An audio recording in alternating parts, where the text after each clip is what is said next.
நாம் இழந்ததை பற்றியே ஏன் நினைத்துக் கொண்டே இருக்கிறோம்? ஒரு விஷயம் கவனித்ததுண்டா? வாழ்க்கையில் நாம் பெற்ற விஷயங்களை எண்ணுவதற்கு அதிக நேரம் செலவிடுவதில்லை. ஆனால் இழந்த விஷயங்களை எண்ணுவதற்கு மட்டும் நேரம் ஒதுக்குகிறோம். 10 பேர் பாராட்டியதை விட ஒருவர் சொன்ன ஒரு காயப்படுத்தும் வார்த்தைதான் மனதில் நிற்கிறது.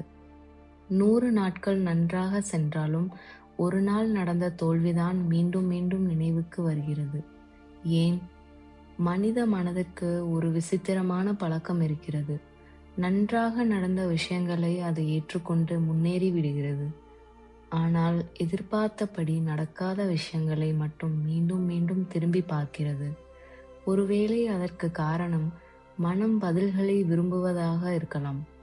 ஒரு வெற்றி கிடைத்தால் அதை ஏற்றுக்கொண்டு அடுத்த இலக்கை நோக்கி நகர்ந்து விடுகிறோம். ஆனால் ஒரு இழப்பு ஏற்பட்டால் அங்கேயே நின்று விடுகிறோம். ஏன் இது நடந்தது? நான் வேறு என்ன செய்திருக்கலாம்? இது நடந்திருக்காமல் இருந்திருக்க முடியுமா? இந்த கேள்விகள் மனதில் நீண்ட நாட்கள் தங்கி விடுகின்றன.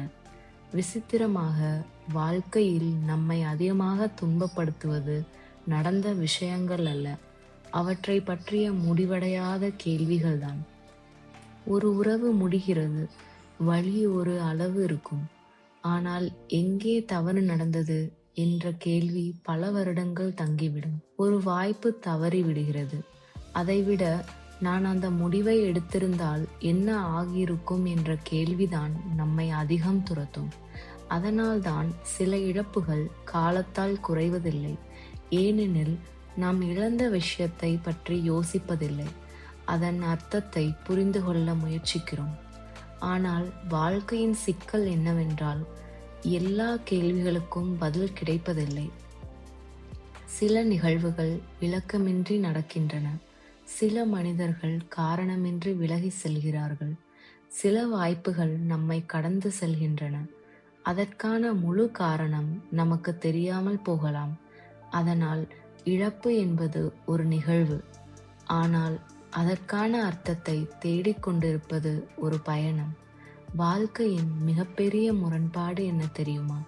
நாம் இழந்ததை நினைத்து வருந்தும் இந்த தருணமே ஒரு நாள் நாம் திரும்பி பார்க்க போகும் இன்னொரு இழந்த தருணமாக மாறிவிடும். அதாவது, வாழ்க்கை இப்போதும் நகர்ந்து கொண்டே இருக்கிறது. நேற்றை புரிந்து கொள்ள முயற்சிக்கும் போது இன்று அமைதியாக கடந்து செல்கிறது.